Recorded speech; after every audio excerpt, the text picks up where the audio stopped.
What's going on YouTube? JT Reborn here, and welcome back to another edition of my DC comic book reviews. And in this video, I'm going to be talking about Batman Superman World's Finest issue number 10. This one's written by Mark Waid with art done fantastically by Dan Mora, of course. This is continuing the story of David, the boy Thunder.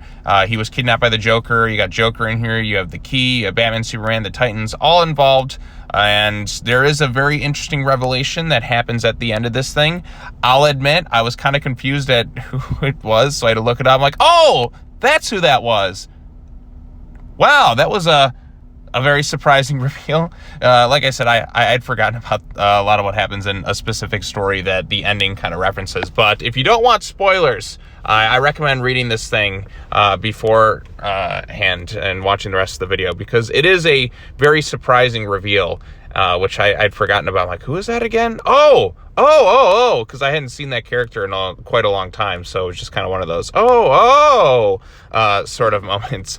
But anyways, this issue is really good. Basically, the Joker had kidnapped David, Boy Thunder, and he's been going through all this trauma, and on top of that, the Joker's just kind of torturing him and putting him through hell. And you really feel sympathy for this kid. A lot of bad things happen on his Earth. He's been trying to do good, but all that trauma, and then on top of that, you have Joker torturing him and all that, and it's just a really bad thing. What I like about this issue, of course, showing Batman and Superman's different intelligence, their thought process, utilizing the Titans. The artwork by Dan Mora is really good. This issue kind of goes full Monsters Incorporated, and what I mean by that is in Monsters Inc., they have the different doors that go into different, like, kind of kids' rooms so they can scare to get the screams and get the energy. Here it's kind of similar. They end up going through, like, this portal of sorts, and you have all these various different doors, and they all lead to different locations. And visually, it's really stunning and showcasing Dan Mora's really incredible artwork. And I mean that. Dan Mora's art has been so good in every single issue he's been doing in World's Finest. I think it really is also, it just elevates every issue to a new level, I think. And I think it's the best looking comic right now at DC. Even though I like other artists like Jorge Jimenez and such, but man, Dan Mora's artwork is just so good. It's just kind of on another level. To me, it just looks great visually with every single panel, facial expressions, stylistically. I mean, the utilizing the different doors, you can get really crazy with the visuals and choreography. It's a really good time, and this story itself has been really interesting too. Eventually, they do catch up to David, who wants to kill the Joker, but the others are trying to hold him back.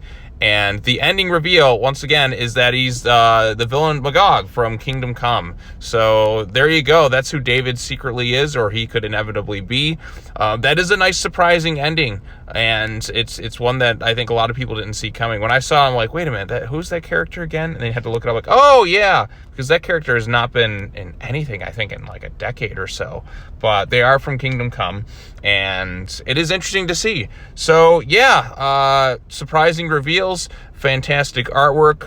The script and everything is doing a good job showcasing the hero's strengths and weaknesses.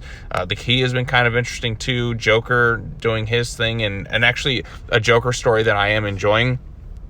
And the use of the Titans and the sympathy that they've done for David and all his stuff that he's been going through. You can't blame him for wanting to snap and kill the Joker after what Joker had put him through.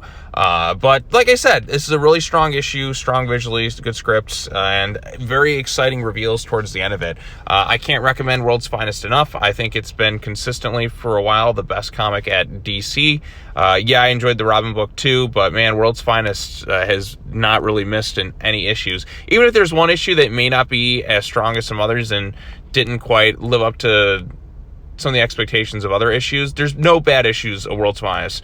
At its worst, it's still good. So you can't miss with World's Finest. I just wish, man, Mark Waid's doing so good with World's Finest. I wish Batman vs. Robin was this good. And even though I enjoyed this week's issue of Batman vs. Robin, it's just World's Finest is on another level. So take it for what it's worth. But anyways, if you have any thoughts on Batman, Superman, World's Finest issue number 10, post your comments down below. Let me know. And I'll be back later on today to talk about DC vs. Vampires All Out War number 6, which is the final issue of that series, and Batman Urban Legends, which I don't know if this is the last issue. I think we may have one more issue left of Urban Legends. I haven't read those 2 issues yet, but I wanted to get to this one today, and then I'll try and get to those other issues later on as well. So look forward to all that. All right, well, that's all I got to say.